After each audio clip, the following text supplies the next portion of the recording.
សួស្តីប្រិយមិត្តបងប្អូនសាស្ត្រាចារ្យនិស្សិតទាំងអស់ជាទីគោរពរាប់អានថ្ងៃនេះខ្ញុំនឹងធ្វើបទបង្ហាញមួយស្តីអំពីច្បាប់អន្តរជាតិដែលផ្ដោតទៅលើនិយមន័យរបស់ច្បាប់អន្តរជាតិនៅក្នុងបទបង្ហាញរបស់ខ្ញុំនឹងលើក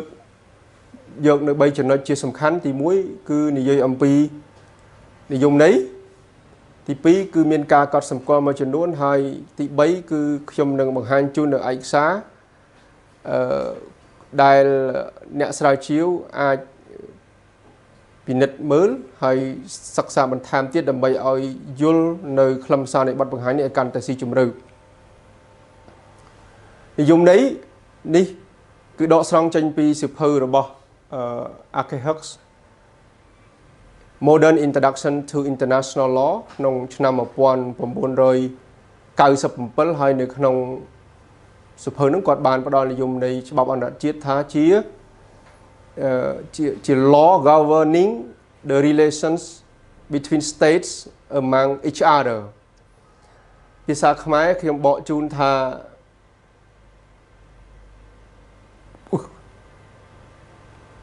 ច្បាប់អន្តរជាតិជាច្បាប់គ្រប់គ្រងទំនាក់ទំនងរវាងរដ្ឋក្នុងចំណោមរដ្ឋអញ្ចឹងគឺផ្ដោតសំខាន់ទៅលើរដ្ឋក្នុងទំនាក់ទំនងរវាងរដ្ឋនិងរដ្ឋក្នុងចំណោមរដ្ឋអញ្ចឹងជាបន្តទៀតសួរថាតើហេតុអីបានជានៅពេលនោះច្បាប់អន្តរជាតិផ្ដោតសំខាន់ទៅលើទំនាក់ទំនងរដ្ឋនិងរដ្ឋនោះគឺជានិយមន័យដែលត្រូវបានគេចាត់ថាជានិយមន័យមុនសង្គ្រាមលោកទី2គឺឆ្នាំ1945ហើយហេតុអីបានជាដូច្នោះដោយសារតែពេលនោះមានតែរដ្ឋទេដែលជាប្រធាននៃច្បាប់អន្តរជាតិជា subject of international law ហើយពេលនោះទៀតរដ្ឋមានអធិបតេយ្យភាពដាច់ខាតបន្ថែមលើទៀតរដ្ឋមានឋានៈជានីតិបុគ្គលអន្តរជាតិដែលភាសាអង់គ្លេសហៅថា international personalityពេលដែលនៅពេលដែលដល់និយមន័យយ៉ាងដូច្នោះគឺមានតែរដ្ឋទេជាប្រធាននៃច្បាប់អន្តរជាតិដូច្នោះបុគ្គលមិនអាចជាប្រធាននៃច្បាប់អន្តរជាតិបានទេនៅពេលនោះដោយសារតែគេចាត់ទុកថាបុគ្គលគឺជា object of law នៅក្នុងនោះដែរបើសិនជាមានការខូចខាតដែលបង្កឡើងដោយរដ្ឋផ្សេងមកលើប្រជាពលរដ្ឋរបស់រដ្ឋមួយការខូចខាតនោះគេចាត់ទុកថាជាការខូចខាតរបស់រដ្ឋហើយរដ្ឋគឺជាជនរងគ្រោះដូច្នេះហើយនាពេលនោះបានជាប្រសិនបើជាមានសំណងចំពោះបុគ្គលដែលរងការខូចខាតគឺសំណងត្រូវបានបុគ្គលជូនរដ្ឋចំណុចដែលខ្ញុំបានលើកឡើងនេះគឺខ្ញុំចង់សម្ដៅថាជាសមាសភាពផ្សំមួយដែលនាំឲ្យយើងអាចសន្និដ្ឋានថានៅពេលនោះច្បាប់អន្តរជាតិគ្រប់គ្រងទំនាក់ទំនងរវាងរដ្ឋនិងរដ្ឋហើយមានតែរដ្ឋទេដែលជាប្រធាននៃច្បាប់អន្តរជាតិជាបន្តទៅទៀតខ្ញុំនឹងបញ្យល់បន្ថែមទៀតតើហេតុអីបានជានិយមន័យបន្ទាប់មកមានការប្រែប្រួលហើយហេតុអីបានជារដ្ឋនឹងនៅតែចាត់ទុកជាប្រធាននៃច្បាប់អន្តរជាតិនិយមន័យក្រោយសង្គ្រាមលោកទី2ច្បាប់អន្តរជាតិត្រូវបានគេកំណត់ថាជាច្បាប់គ្រប់គ្រងទំនាក់ទំនងរបស់រដ្ឋរវាងរដ្ឋនិងរដ្ឋនិងបុគ្គលនិងរដ្ឋ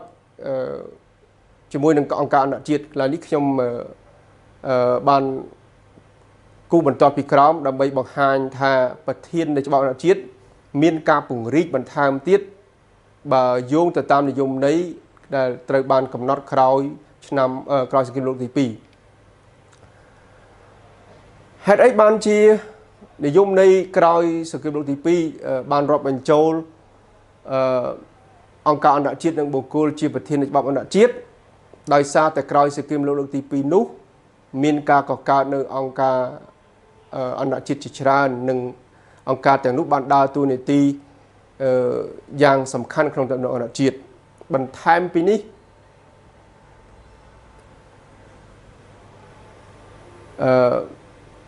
ពាក់ព័ន្ធជាមួយបុគ្គលក៏ត្រូវបានចាត់ទុកជាប្រធាននៃច្បាប់អន្តរជាតិដែរដោយសារអីដោយសារតែមានការវិវត្តនៃវិស័យសិទ្ធិមនុស្សហើយអស់លោកស្រីនាងកញ្ញាជានិស្សិតជាសាស្ត្រាចារ្យជ្រាបហើយថា